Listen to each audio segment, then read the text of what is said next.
The government! The NSA took my baby away. That's right. So, super excited to talk about Kreisleriana. As those of you who know me well, as you all do know, this is one of my favorite pieces to discuss. And I want to use it over the course of today and our next meeting, which we're going to do a little two-parter, to get into my favorite new theoretical concept, which is metacontrapuntal design. But before we get into that, let's just talk about this piece. So you probably already know Schumann's output is very strangely segmented into like little sections of basically like genre-based composition. His first his first 16 opus sets, all but one are solo piano pieces, which is highly unusual. And it seems like, of course, Kreisleriana is opus 16. After this piece, he starts turning to songs, right? And with exceptions, you see all of the major song cycles, starting with the lesser-known ones, the first Lieder Kreis, and the two sets of what's his name later, I can't remember, moving into Myrtin and all that, culminating in Dichterleben, Frauenleben and Dichterleben, which are opus 44 and 45. So it's like he goes from his solo piano, time to writing songs, then he moves into chamber music. He's very interesting, right? Not many composers work like that.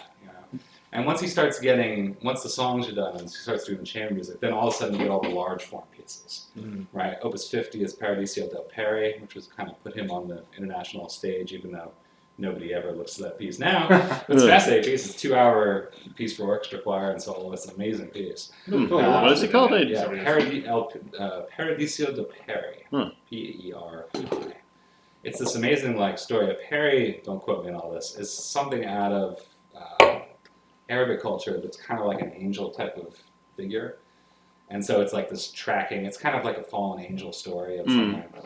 It's fascinating. I can't remember who wrote the libretto, but it's basically a large oratory, like an opera without its staging, right? And it's literally 2 hours long. It's like huge. Right? Philadelphia Orchestra did this about 15 years ago, and I was like, whoa, it's amazing. I swear, I was the only person in the hall. I was like, I love this! but most people were like, what the hell is this piece? So it's a little odd. But nonetheless, it's odd that Schumann kind of did this. Now, when it comes to the early piano music, this is kind of the height of it, right? Think about the pieces he wrote before this that are all considered masterworks. You have David's Blended Dance, right? You have Papillon, Carnival, First Sonata, all these pieces which we think of like, wow, these are all masterworks, right? And the culmination of it is Kreisleriana. A lot of debate about how and when this piece was written.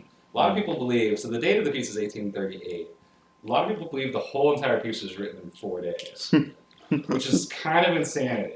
But you'll see a lot of historical records say, yeah, it was written over this Christmas holiday weekend that he had, wrote the whole thing in 4 days. I find that really hard to believe for Schumann. Literally, if you had this piece in front of you and you were going to copy out the score, I think it would take longer than 4 days. But and the level of intricacy of the counterpoint, which is of course what we're going to focus on, is so high in this piece. It strikes me as impossible. But hey, if anybody could do it, it was Manic Schumann, who just literally locked himself in a studio for 48 hours and then came out. That's what he did. That's how he rolled. So maybe it's possible. Nonetheless, I find it, a little hard to believe. No, so, in any case, a lot of interesting things about this piece. Let's talk about the basics. The thing is, it's 8 movements, right, with no real discernible form. You got to realize this is one of the things that Schumann doesn't get a lot of credit for, but should, is that it's a narrative form in essence, right? So there's no sonatas in here, there's no dance forms, there's no variations, there's nothing like that. It's literally 8 movements, every one of them different. The first movement is about 2.5 minutes long. The second movement is 10 minutes long, right? Doesn't follow any prescribed pattern. So you might ask yourself, is it truly narrative? Is it programmatic? What is narrative? Narrative meaning the structure that you'd find in a tone poem or in an opera. In the sense that there's no traditional, purely musical forms involved at all. Right, it's basically just through composed or telling a story, right? Meaning you're really just following whatever the form of that story is. Think about the 4 Chopin ballades, right? They're called ballades, but ballade is not a form, right? It doesn't really mean much. A lot of people would say that each of the 4 ballades are based on specific poems by a Polish poet named Mickiewicz that he loved. whether that's true or not, it would make a little bit of sense because those four pieces formally are nothing alike. They're all different from one another. Right. Whereas, like, if you're writing an etude or a nocturne or something, they almost all have the exact same form.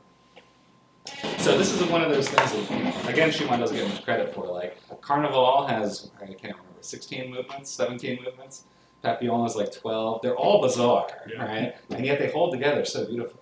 So one of the things to really ponder is, like, how is that happening? Right? When you're not relying on any of the standard forms. In a time period where everyone's writing standard forms. Very innovative. Now, the extra musical stuff about this piece, if you didn't know, Kreisler is a character from E.T.A. Hoffman's novels. He's like a conductor who's super manic, romantic with the capital R, right? Like, every moment he's either going to throw himself off the bridge into the Rhine, or he's in like some psycho, spiritual, sexual ecstasy. You know, like it's one or the other and there's nothing else, right? And this is the idea of the hyper early romantic, right? The post-Beethoven style romanticism of Germany and France to a lesser extent, but especially in Germany. This was like what happened after Goethe, right? Is that everything is huge. Every idea is so important. And it's all about like the exploration of the interior, right?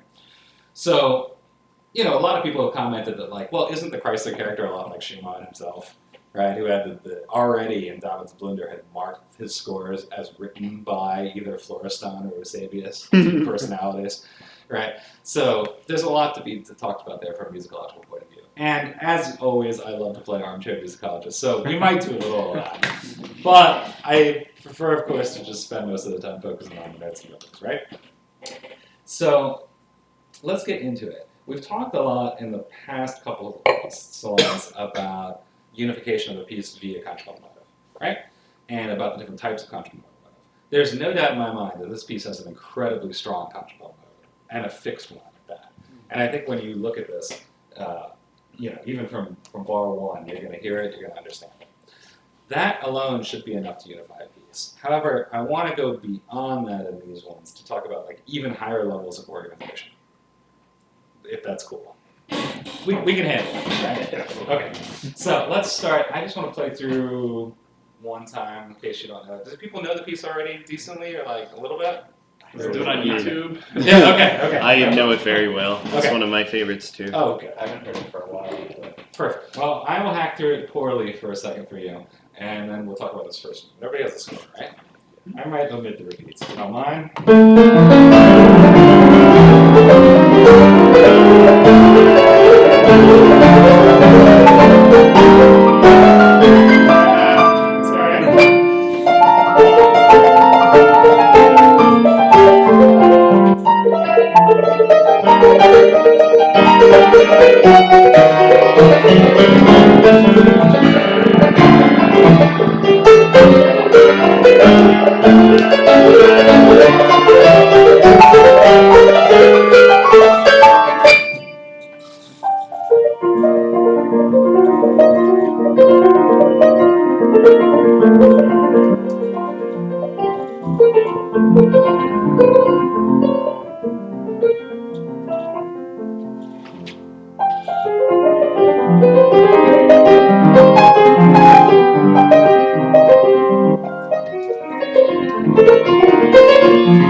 Awesome.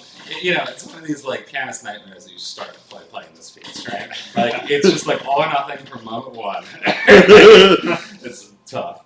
Now, that being said, from a compositional point of view, this is one of these textures at the opening that you think like, how the hell, right? What is this? This is, you'll agree, not a texture that you sit down and improvise at the piano, right? and I think the first impression of it is just like, just one of like, what the hell, right? There's obviously so much going on at such a fast pace in the right hand. The brain has a hard time really differentiating what it is. Now, I didn't play it with the repeats, but as you look at it, that opening texture is repeated many, many times, right? You do it twice at the beginning, you repeat the second one twice, and then you have the whole recap, which is exactly identical. So literally, you're hearing that opening texture 6 different times in this 2 minutes when you play the whole repeats. So that's a lot to hear something that's exactly verbatim the same. Why? Again, because I think that the complexity level of the right hand in this texture and vis-a-vis the left hand like offbeats are such that it takes a little moment to understand exactly what you're hearing, right? Now, this is a species design which is incredibly complex. So let's break it down a little bit because there's a pattern. I want to emphasize that the piano is one of the rare instruments, you could say the same about the organ and occasionally string instruments as well, that the facility of the instrument is such that you can play at a velocity that makes complex contrapuntal textures just seem like just textures. Like you can't differentiate exactly what it is on first hearing, right? And so your brain's got to do the best to pick up what it can. Now, having said that, if these notes in each particular grouping, let's say each beat, were displaced somewhat randomly, first of all, it'd be very hard to play, but second of all, your brain would just have nothing to go on. So there has to be a pattern to this species, is my point. And there is. So let's break it down. We're in 2/4, and we have 6 16th notes per beat. Right? So we're starting off with triplet 16th notes, right? Okay.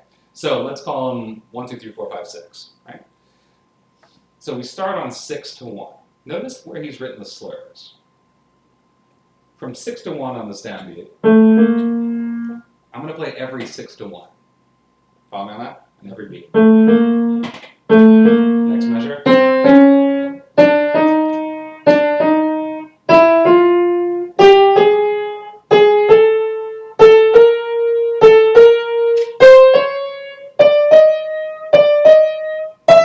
And here it breaks down. Texture breaks. That right there is the contrapuntal mode, right? It's repetitive in every single solitary measure. It's in the same metric position. It is always a half step. That is the core definition of what a contrapuntal mode should be. It is, a metric placed one, but also fixed in its intervallic structure, always a half step. Okay, now, that's cool enough as it is, and literally from there, I could give you a whole analysis. But I'm just now glossing over that because there's so much else to talk about. Okay, now, check out where he's put the other slur. There's also a slur in each beat between notes 3 and 4. See that? And that's the melodic aspect of this. Notice it's always a third.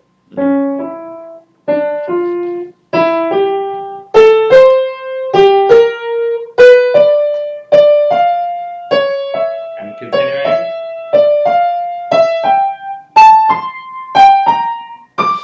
And then again, the texture breaks. Right? So that's the melodic gesture, the fast-moving third. That's what your ear probably picks up the most. Okay, good. What's left over?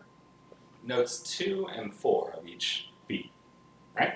So let's just play those for a second. These are the unslurred notes. Right? When you say notes 2 and 4? I mean, in each beat, we have 6 16th notes, right? So I'm talking about 16th note 2 and 16th note 4. No, so it's 2 and 5, sorry. 2 and 5. So, yeah. 1, 2, 3, 4, 5, 6. 4 was the... 4 was part of the third. Yes, that's why I'm confused. 2 and 5. So here's 2 and 5.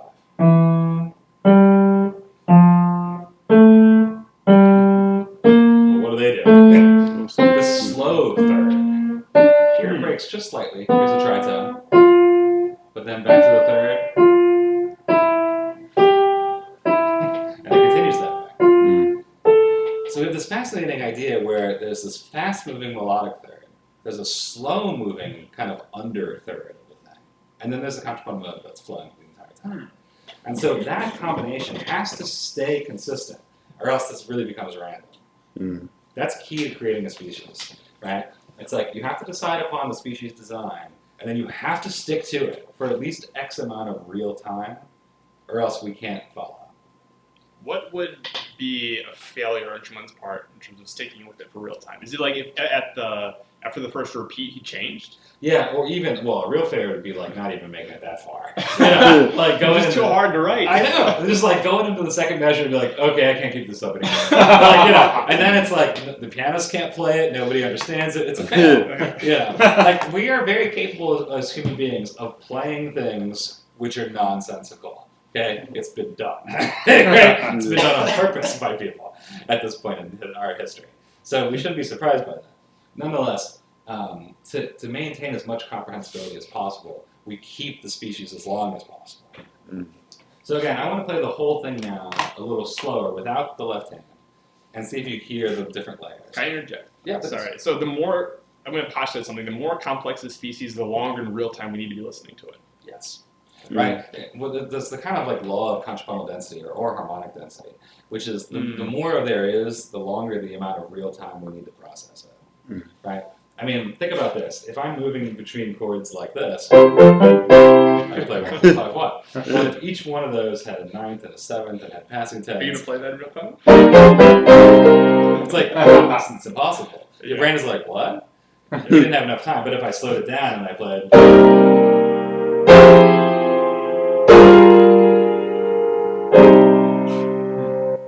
You got it, 1, 4, 5, 1. Or alternately, if you do it numerous times. Right, if I did it over and over and over, then you might get it too. Right. But this is kind of this density law, you know? Like, we just can't process that much information that fast. So you have to kind of always be gauging vis-a-vis your audience, like your ideal audience member. Like, what's the maximum density level we can take? And if it's really too much and you're pushing it, well, maybe one thing to do is repeat it. Let us hear it several times. Right? Now, I want to play just the 16th notes one more time, slowly, all of them, and see how your ear, being good, can track all of these, like you can go back and forth.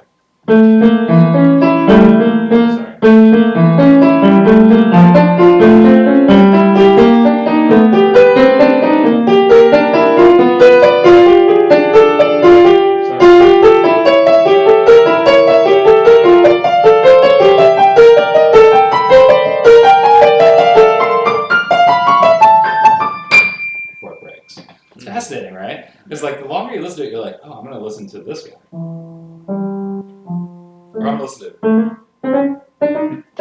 It kind of goes back and forth. Exactly, and your ear can just like choose from the buffet of parameters. Is this what makes a good Interesting. species in that is a little bit more than you can pay attention to? Just a little bit, right? That's the key. If it was way more, your brain and your ears like, nah, I give up. I don't know what that is. I don't get it. Yeah, but this is not that, right?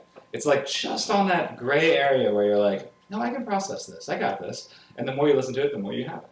Is it fair to say that a lot of pianists gloss over that? Yes. Yeah. You know, I mean, I could talk at length, and I hope no pianists are listening to this, but I could talk at length about how pianists do not understand what they're playing. It just drives me insane.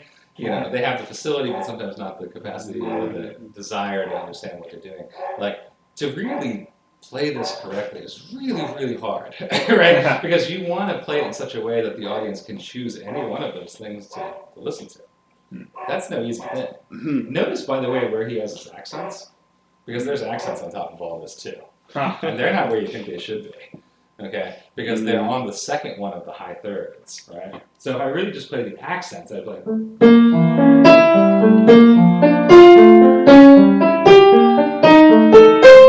That doesn't seem very musical either, right? You play just the octaves. Yeah. Oh, just if I just played the accent and pitches, it would be. There's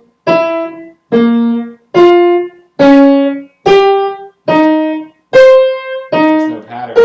Oh, No pattern. It's kind of a interesting. good counterpoint in a sense. It is excellent, but it's like, well, you know, as a pianist, it's like, well, which one of those are you going to choose? I mean, it's hard to do all of that. That's really Right. interesting. So I think you know, to be honest, I'm not. Schumann is a fan of overmarking scores. He definitely does it in this piece, and this might be one where I think it's a little too much. But you know, that's not here nor there, because I don't think that listen to recordings says nobody does that, right? Everybody tries to make it. Everybody that's listening, like if you listen to somebody like Rubinstein or Horowitz or one of the great listening pianists play this, Ignaz Freeman, one of those guys, like they really try to make it as smooth as possible so you can just in your ear go back and forth. Or if they're super cool, you try to differentiate the melodic from the non-melodic. So it's like more legato for the upper two pitches.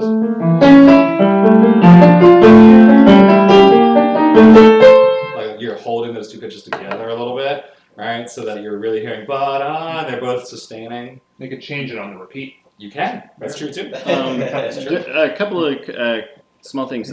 What's a recording that you recommended this? 'Cause I'm most familiar with Horowitz's. Yeah. I really like Polini's recording of it. And Polini is not usually my guy. He's flamboyant sometimes and doesn't always listen.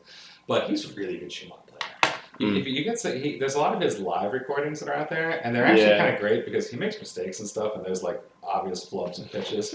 But man, is it good playing. And I find that his studio recording stuff is like a little but his live recordings are super exciting. Wow. So, there's a lot of people to choose from. Yeah. And then the other thing, I noticed there's like a repeat in one of the patterns in this first phrase. I can't remember where it is off the top of my head, but I'm just kind of curious about that because everything's ascending, but before the pattern even breaks, there's like that kind of repeated. Yeah, it's when you. Okay, this brings me to the next thing I'm going to talk about. Okay. Because there's another whole aspect to what's making this texture fascinating. Of course, this is the left hand offset. Now, one of the things that makes this sound so dissonant is because it's very hard to hear what actually the harmonic progression is. And the reason for that is because the bass is in the wrong places. Right? Now, I'm going to do something that's kind of sacrilegious. I'm going to take all the bass pitches, I'm going to back them up by an eighth note. So I'm going to play them on the beat. Okay? Now, this is going to not sound good. However, On the third. I'm going to actually make them an eighth note to the left. So I'm going to play them starting on the strong beat. When you do that, you're going to hear the harmony loud and clear. Okay, so.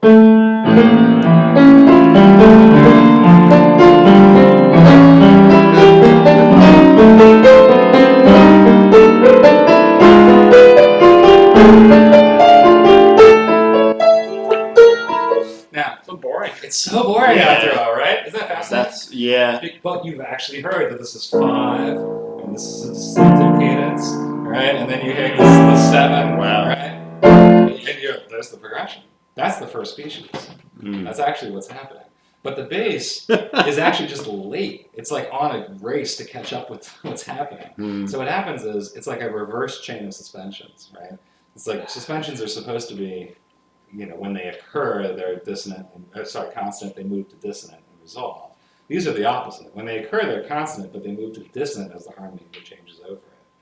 So it's like 4 species backwards, right? And because of that, you have this, what's the word I'm looking for? Like a mixture of harmony instead of like a clear harmonic. But it feels perfectly in context. Oh, yeah. It's not random dissonance. It's that you're creating these really dissonant harmonies because everything has to be exactly where it is. Right, exactly. But see, this is again how memory and music works. Like as soon as for the half of the measure where they're actually aligned, you're like, oh, great. And then of course the right hand moves off and you're like, oh, I don't know. But then the left hand moves and you're hearing backwards and you're like, oh yeah, that makes sense. And you're constantly trying to catch up with each other, right? So let's do it again as it actually was written.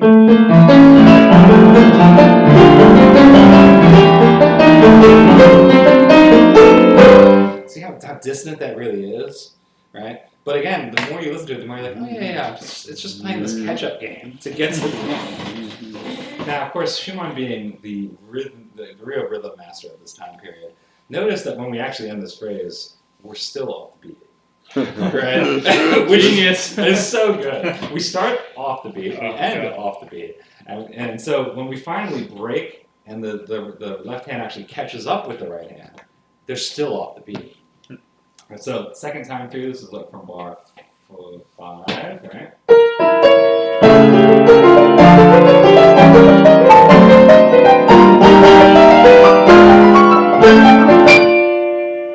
So they finally caught up with each other, right? But that's not the downbeat. That's still off, right? So it's fascinating because we get that that incredible harmonic acceleration right there. Because all of a sudden we boom boom and we're there, and we did the 5-1, and we're still off the beat, which propels us into the next passage.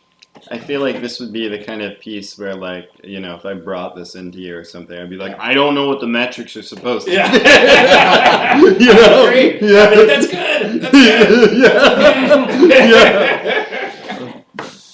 Now, there's something else going on here that when we start to talk about, you know, higher levels of organization. But before I get to that, I want to look at the next passage. Okay, this next passage to me starts to give away, I think, what the game was in the early passage. So here's the right after the repeat. And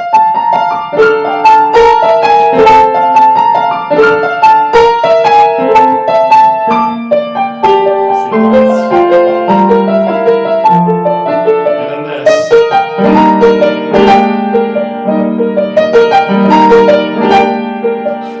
Fascinating there, Neapolitan, and the 5 of the Neapolitan with a non-accented, non-passing tone. Fascinating. But anyway, besides the harmonic complexity, contrapuntally, there's something weird going on here, isn't there? Look at the markings. So it's double forte, this passage. That first measure, this is bar 9, 10, I think? 10? He's got, in the right hand, crescendo, sforzando, and decrescendo. This is moving hyperspeed, right? So, like, that's all happening real fast, the crescendo, decrescendo. And he's got a sforzando in the other hand as well. So, what is he doing?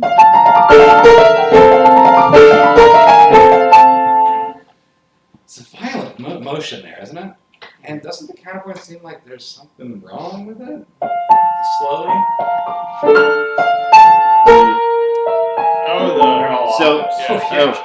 Those are violent parallel octaves. And they are exactly the type of parallel octaves which we call wrong.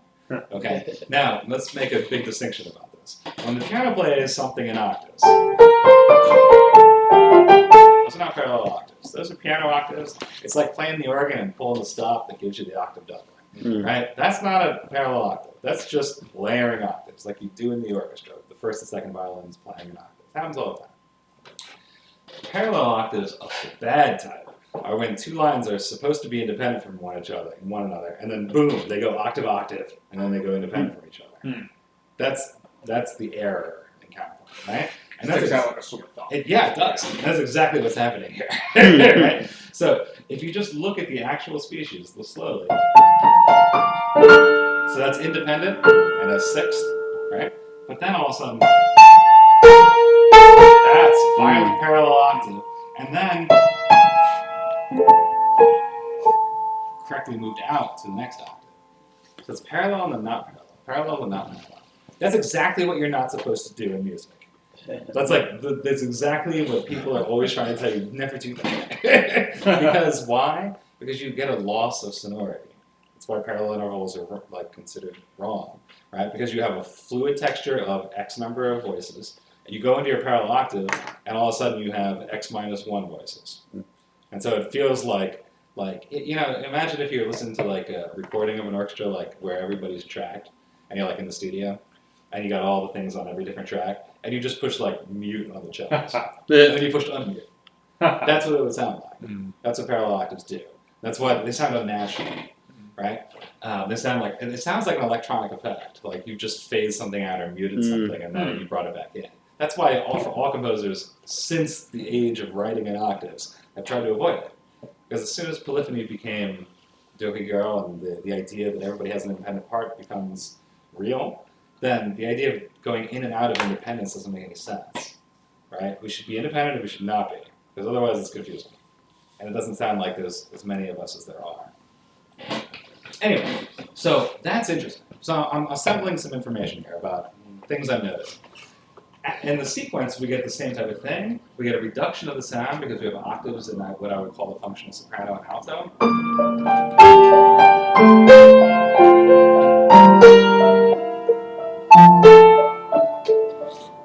So we've reduced the voices down to 3 by doing that. That's not unusual. In a sequence in a Bach fugue, we'd expect a reduction of voices. So that's not blowing my mind or anything. However, look at the next passage. We did it again, right? So forget the little gestures of, right? That's just making the contrapuntal motive. But if you look at the first species, you have octaves, right? Independent at the beginning. That sounds great. Independent to the octave. But then, parallel It's like a octaves. direct octave. It's direct and parallel, this one, right? Because it's by leap, but it's also the same exact octave, right? And again, it's sforzando on it. Don't forget the markings and how important they are. Why would I write sforzando on a parallel octave? Well, it's almost as if he knew, like, this is not going to sound as full as the rest of it. So you really need to accent the crap out of that. Like, play it. Don't shy away from it, or it'll sound wrong. Following on that? Yeah. Weird, right? Yeah. But I mean, this is the type of thing that Schumann does. You look at his markings, and they're always like, why would he write sforzando twice in the same bar on the same thing with his crescendo, decrescendo? This is moving at freaking, it's like quarter note equals 120, 140, and we're playing 16th note triplets. Okay, this is fast. And so, like, that's such a highly detailed thing to write, Yeah. Anyway, I'm building a case for something here, slowly, Okay. as you could probably guess. Now, let's go back to the opening for a second, okay? If you know much about Schumann, this is why I always stress, if you want to do analysis of any composer, you just need to know, like, as much of his work as humanly possible. If you look at early Schumann, one of the things that is, like, a defining factor of him is that it's pianistically just really awkward and hard. Okay? He wasn't a great pianist himself. He hurt himself trying to become a pianist the short way. You know the whole story, I'm sure. And, it's a mess. And he was writing a lot of these early piano pieces, not only to impress Clara, who was already pretty impressed by him, but more importantly, Clara's father, who thought that she should never marry a composer because that was like a disaster. It's not a real job. And he had syphilis. Yeah, there's that too. But I don't know if the father knew that at that point. Right. In any case, all that's happened, right? So if you know his early music, like the David's Blunder and things like this, you know that performing them is really tough because it's just so pianistically awkward. Everything is like wider than it should be, and it's like the counterpoint is more important than the playability in early Schumann. And it's interesting. It's a way to go. But it's the exact opposite of playing Chopin, where like everything's in the hand, everything is flowy. Even when Chopin writes his difficult technical music, like the etudes and things like that, it's not awkward. It's just hard. Schumann is awkward. Now, this opening is decidedly not awkward. In fact, it's very easy to play this opening, despite how hard it sounds. And there's a reason for that. When I go back and play this opening right-handed here, there's another interval in here that we've neglected to talk about.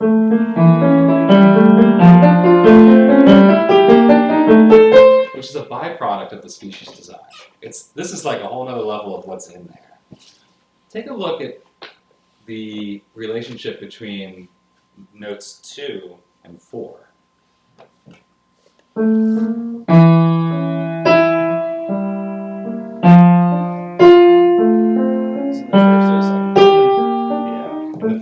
Between 2 and 4 of each of the first couple bars, we have this octave that's slowly moving up, right? It's produced by the first note of the slow third and the second note of the fast third. Does that make sense? And that's really deeply hidden in there because that is not something you hear very clearly. What's the slow third, fast third? Right. The fast third is the slurred 3 to 4 every time. That's notes 3 and 4. The slow third is 2 and 5. Oh, okay. Right. So it's the first one of the slow one and the second one of the fast one. They make octaves every time.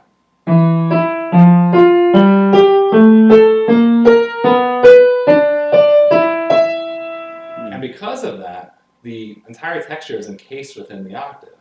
And because of that means it's easy to play on the piano, right? Because everything is just, you don't have to move your hand, you don't have to shift. You're just slowly moving your hand up the keyboard. Rather than, what's hard on the piano when you have to literally jump with your hand, move your wrist, and move your entire position of your hand. All of this fits within the hand very nicely.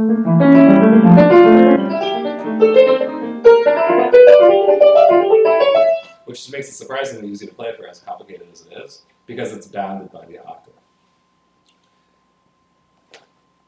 Question 2. Point 2. How does this texture, when he breaks it, break down? How does it kind of implode? The measure before the first ending?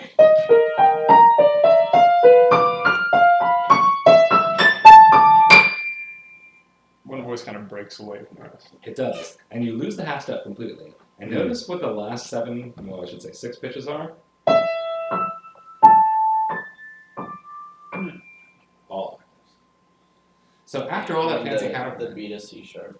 right, after the B to C sharp, exactly. That's the last one. That's losing the half step, right? Right, that loses the half step, and then the whole thing is lost. It's just octaves, pure octaves after that.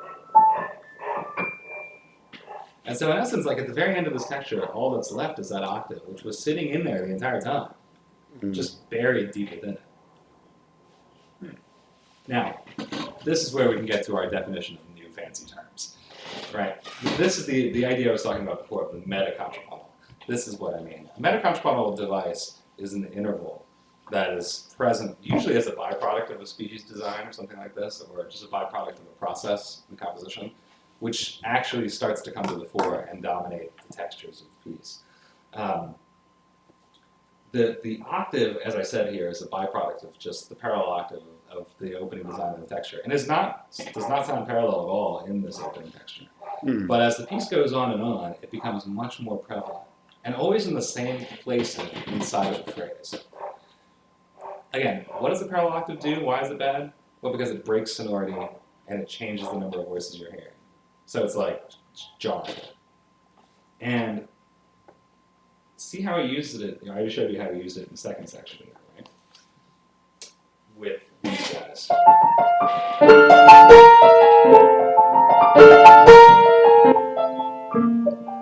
So jarring and odd, right in the middle of a double forte passage, which is the kind of resultant of this amazing opening. Okay, we're building information here. Let's fast forward a little bit to the second section of the piece, shall we? I can talk a lot more about the harmony, but I would love to. There's so much weird stuff. Can I just show you one weird thing? Yeah. Because I know you guys love weird harmony. Measure 15 and 16, this is the return back to the opening, right? You end up on this amazing sonority here with the G flats. And again, parallel octave. Listen to this slowly.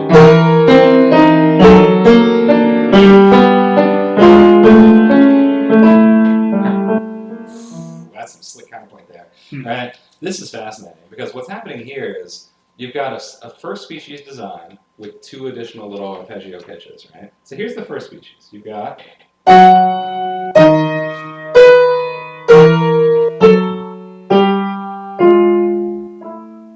that's not unusual. That's just good, solid, romantic counterpoint, right? And if I were to play the chords that went with each of these, this is what's interesting. What would I do?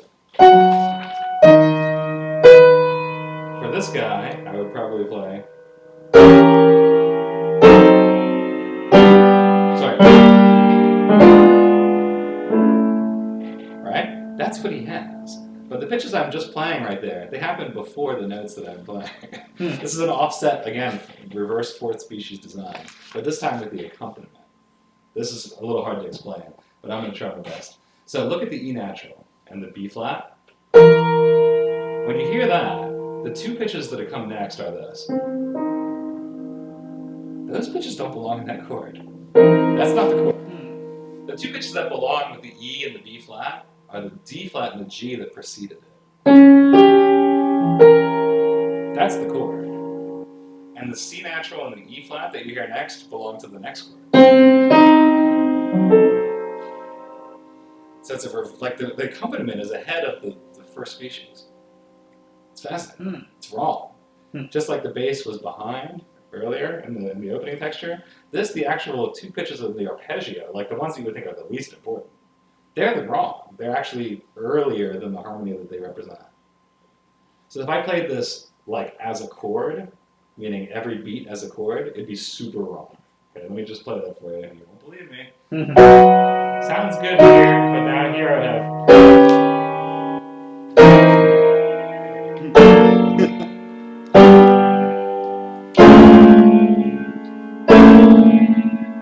That's actually just playing every beat, all the notes of every beat. That's wrong. Sounds That's pretty a 20th. Sounds pretty 20th century. It does, doesn't it? Yeah. It's like got the outline of something you understand, but the chords are not right. I love it, by the way. But let's see what's happening is that the pitches that belong with the first species are actually occurring one note too early. So you're hearing. And then.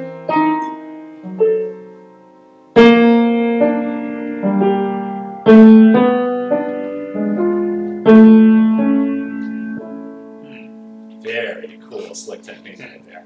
So, I mean, this piece is so full of these little contrapuntal design elements. You're like, oh crap! I wish I would do any of these. That's why I have a hard time believing you wrote this whole piece in 4 days. It's so like finely crafted. That I'm telling you right now, this is a half an hour long piece. That's the only time this whole piece ever does. This is 1 minute.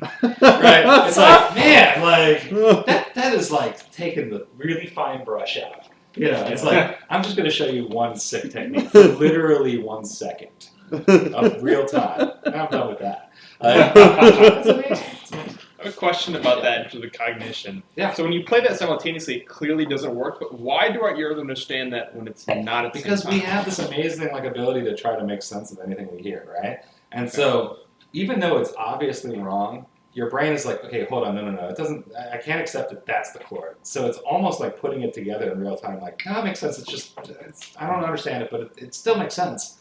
It's just that it's actually the alto and tenor of each chord are just happening earlier than soprano and bass, right? Which is the opposite of what you'd expect. You expect the alto and soprano to be behind the suspensions. And something about that makes for a completely compelling texture because every single second you're completely compelled to the next beat. Exactly. Much like the opening, except it's just the opposite. They're in advance instead of being behind. This might be me as a newer musician, but so how is it SATB with the top is only playing 1 note at a time? Only because all these pitches are not moving by step, right? So in essence, they're all hanging pitches. They're all moving in their own plane. So when I hear soprano and bass would just be top and bottom, right? The other two voices, since they don't touch each other and are all by lead, are alto and soprano, or alto and tenor. So that would be, and if I played them as it is, it would be,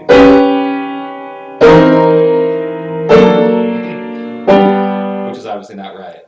But the alto, and so like the alto is the third 16th note of each grouping, and the tenor is the second. And the soprano is the first. You got it. This is all how you write species design, right? If those pitches were stepwise, I mean, right now you could have put in the contrapuntal motive right here. This doesn't exist in this moment, and you could have had something like this.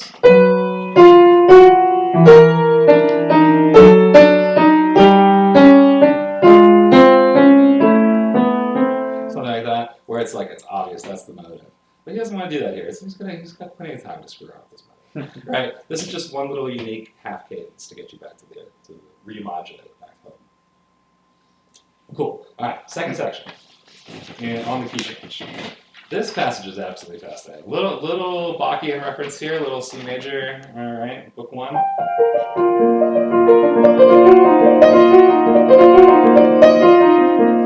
Again, look how lovely this texture is. Notice the little hiccup in it. The downwards flow is interrupted by the one little lift up, right, on the third 16th note. If I reverse those two around, this is like when we looked at the Fourier last year, like the texture is so simple because there's one little reversal. If I flip those two back to normal, it would just sound like this.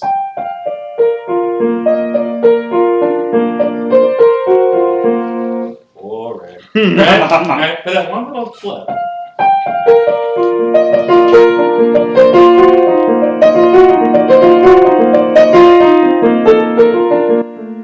So pretty.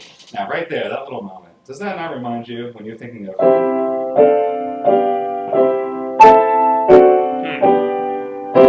that guy? Everybody's favorite resultant of a sequence, right? You know, this cell, you're like, that's fun, that's cool, I like it. But then this one, you're like, yeah, right? Because what's happening? You hear that 9/8 crunch, 2/3 crunch on the bottom, right, with the bass. Same thing happens here, except this is slightly different because we've had a B-flat pedal, tonic pedal, right?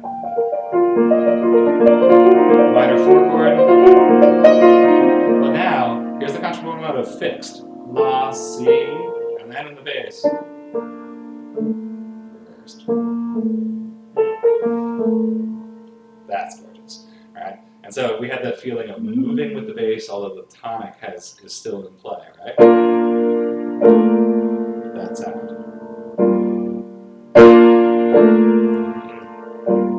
To me, this locks in the fact that this half-step contrapuntal motive is going to become a fixed one, which is to say it's really going to be the notes A to B flat and B flat to A. Right there, you see it in its prime position in the soprano.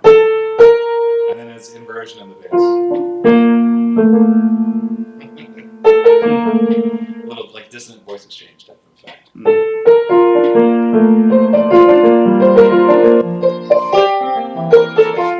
then C.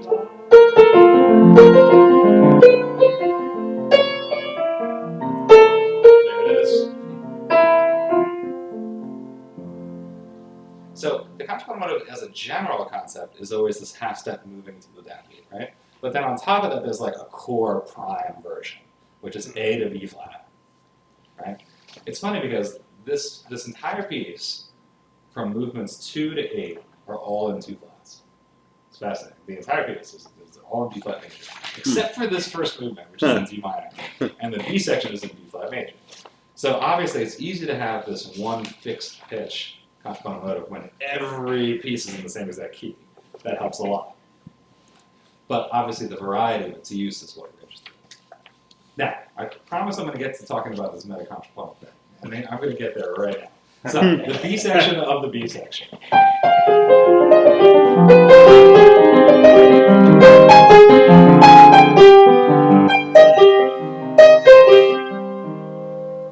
What just happened right there? This is our B section, and we're going to sequence this thing, right? You see he's got the crescendo there, right to that moment, and then the decrescendo out. How many independent voices do we have in this texture?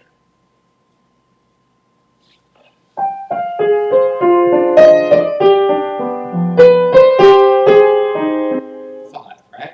There's 6 pitches, and the 6th and the 1st are slurred together, and they're always steps. So the step doesn't count as a step. Right, the step means that's one voice. The other ones are all left too. And so there's 5 voices moving here, right? And it stays that way. But look what happens the 3rd bar into this, after the 6th leap.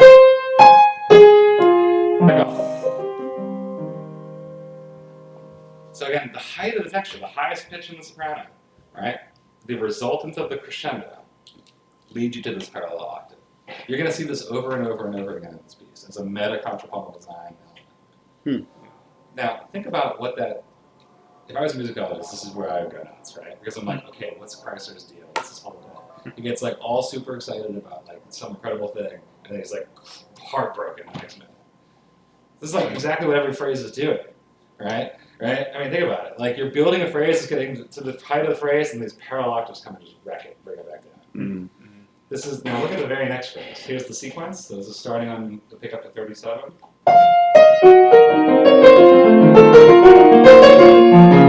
Sorry.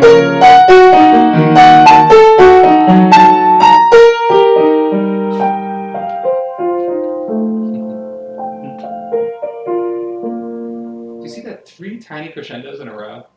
That nobody else does this in music, okay? Why don't you just write one big old crescendo? Why are there 3 tiny crescendos? That's weird. So again, when you're a good analyst, when you're doing the score analysis, you're like, what the hell is there 3 crescendos there for, right? Well, because this time instead of just 2 parallel octaves, it's got 3 of them in a row, right? And it's not just the soprano and alto now; it's also the tenor and the bass doing it. So look at that measure with the leap to the E flat minor chord.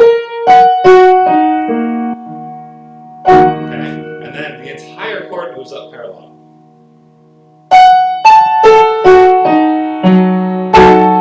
And the entire chord moves up parallel again. That's in violent opposition to the standard counterpoint of common practice and of this piece. So that they're just like show like this is not an accident. This is not an accident. This is again my story. Like we're going to get real excited about this, and then we're going to destroy the phrase with these octaves, right? And this is again the meta contrapuntal design element. It's not a contrapuntal motive thing. This is a whole different story. Right? It's a again, to get back to the definition, it's an intervallic decision-making process that guides the overall phrase structure in vis-a-vis the rules of counterpoint. All right, so he gets back.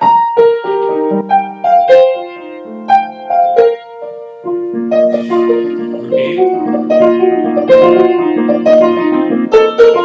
Here's the change.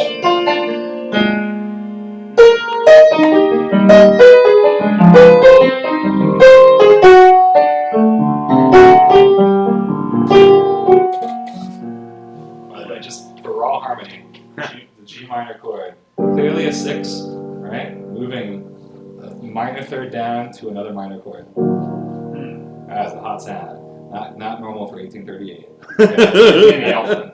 What's that? Very Danny Elfman. Yeah, I guess so, right? Yeah, but see, I mean, this is a modal borrowing, right? I mean, you're just borrowing the minor 4 from the minor mode, right? You're borrowing the flat 6 to make that possible. But it produces a chroma pitch by making the G forced down to G flat, higher than usual. Now, that's not related to our analysis, it's just bizarre for this time period.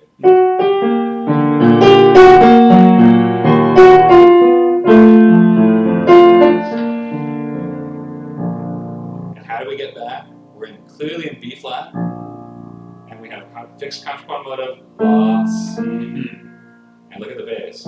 It's on C. That's what I'm talking about. Fixed going up, fixed going down. You see it? So fixed contrapuntals are not fixed to the specific registers. Well, they're fixed to register. They can be somewhat flexible about how we present them rhythmically, especially when we're going from an elision of a second phrase back into a first. But that original one is here, right? But I love the low one in the bass, produced by the last pitch, the B flat.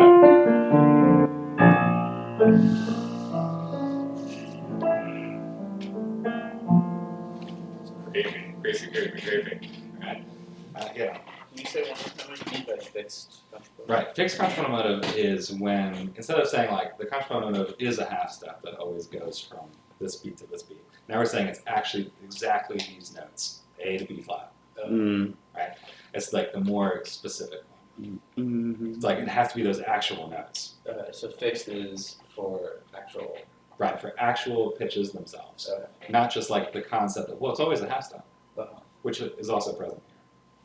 But It's it like, wouldn't be looser like a half step high up. It would be specific. That wouldn't be. now it doesn't have to be just this one. It could be any of them. But it has to be those two pitches exactly, or their inversion.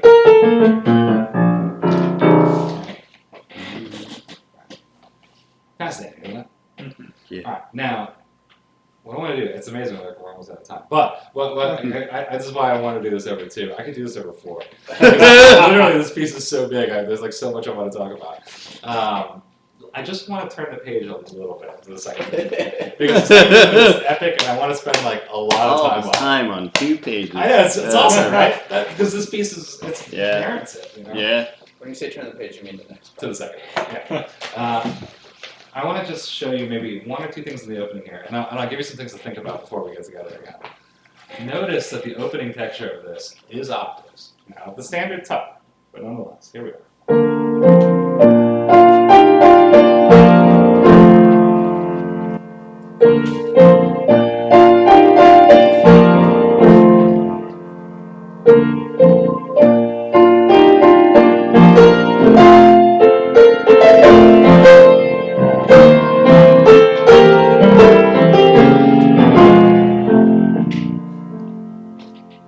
It's right there.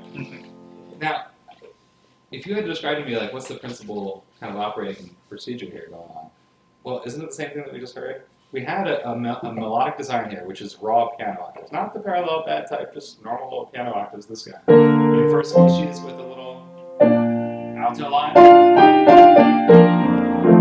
Repeat that. But here what happens? Increasing contrapuntal density. What's that? Increasing contrapuntal density. Yeah, and how does that happen? By adding more independent lines, right? So the octave here, all of a sudden, doesn't move together anymore. One of them moves and the other one doesn't, right? So they're now independent of each other. So it's the opposite motion of the first movement. Exactly. Yeah. However, he's going to go parallel too. Because look what they do. If I just play the right hand. Whoa, that's octaves, right? Of the bad type. Like we just made them independent. Almost sounds like a mistake. It sounds like the first violins moved after the second violins, right? Like they're supposed to be together, and you go, but it said, that's odd. Is that on the third rep of it? That's right, exactly. And again, same thing at the end of this measure. Look carefully.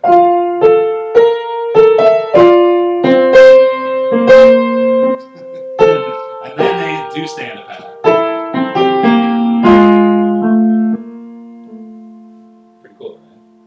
So again, same exact concept, right? Something that is independence, the independence of line makes a contrapuntal density into the height of the phrase, octaves. As if you need more proof, look at the next phrase.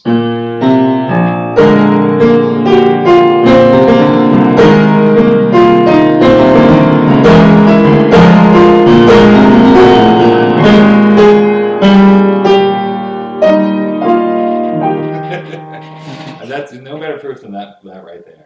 Again, big texture here, lots of independent voices moving. And when we get to the height of it, here's the third bar of that texture. Already we had. But then, what are you left with when all the dust clears?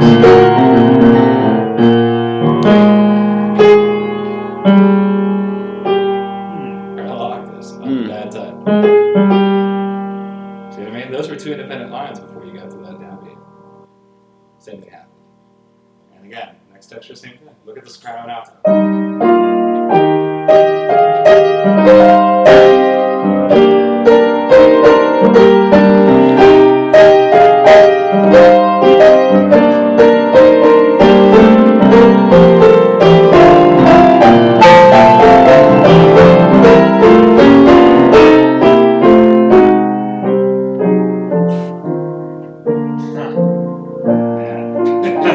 I mean, this is just a counterpoint showcase, right? I mean, this is how you write counterpoint in the romantic style.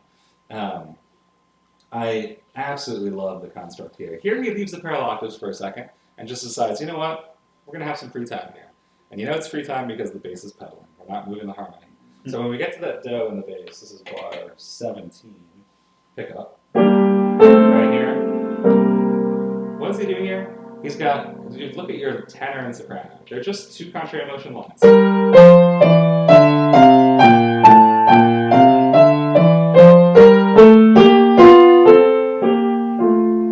Great. But on top of that, he decides to add a third first species line, and that's where it gets hard.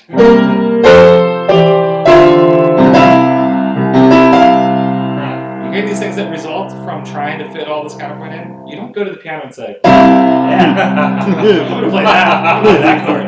That's not a chord. This is contrapuntally derived.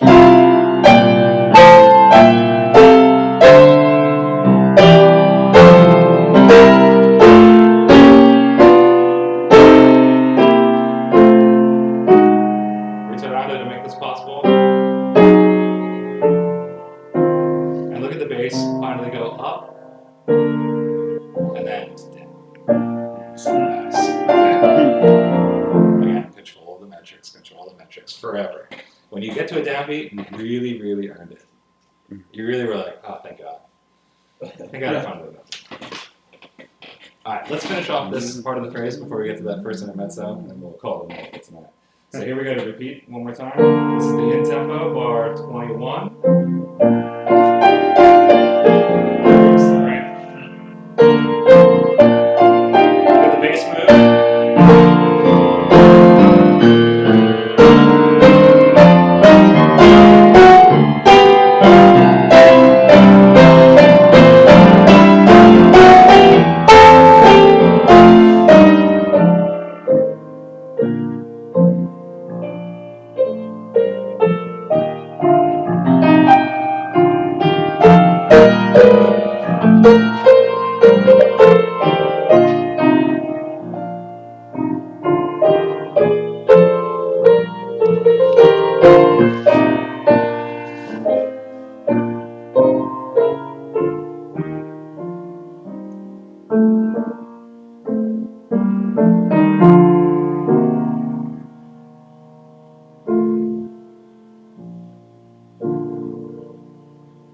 Now, so much to talk about. Such a beautiful passage. Again, mastery of the first species counterpoint here.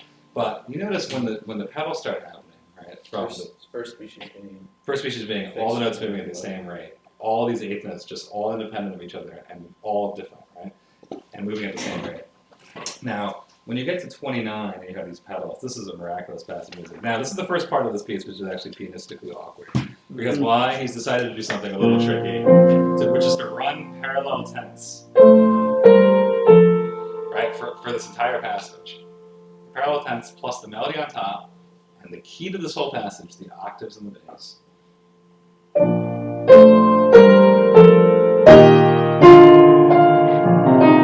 that's very hard for anyone to reach.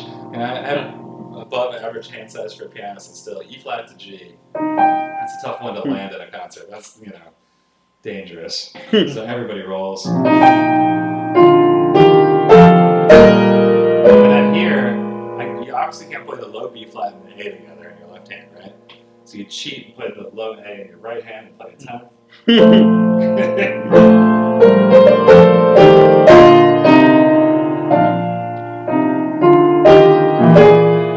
Same thing here. Now, as a contrapuntalist, I adore this measure right here because look what he's doing.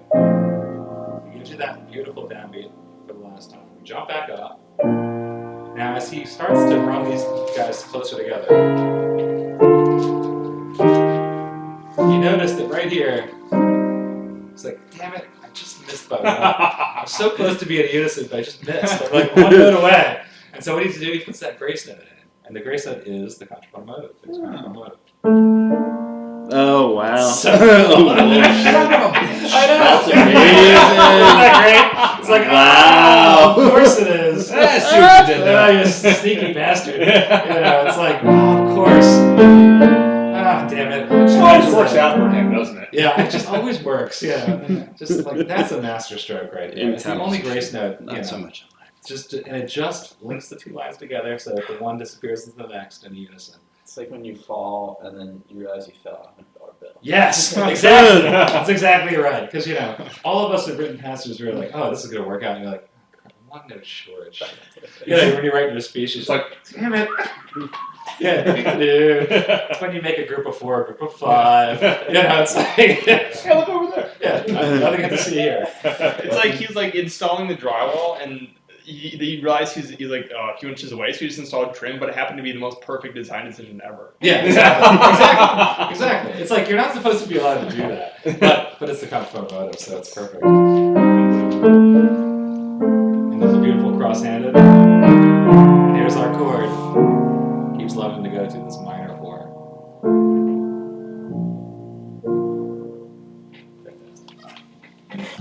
Now, this is only the first, set of phrases of a very large second movement. This piece is 2 intermezzos. It has a complete section of invertible counterpoint coming. There's just the second movement, is epic. And then of course there's 6 more movements after that. So you can see the level of detail we get into on this piece. 4 days. Yeah, I know. We're not going to be able to do it finish it next time either. But I'll do my best. In any case, good start. We'll pick this up next time. Right. Sound good? Yeah. Cool. Excellent. Good. Thank you. Thanks, you guys. Thanks to all the people out there. Thank you. Snob it. Thanks, internet people. We have questions? We have questions? Do you have questions? I have a question. Oh, please. So you've been talking about reduction of sonority from a contrapuntal perspective. What about from a tonal perspective? Tonal perspective? Yeah, so I mean, if you're reducing the sonority of this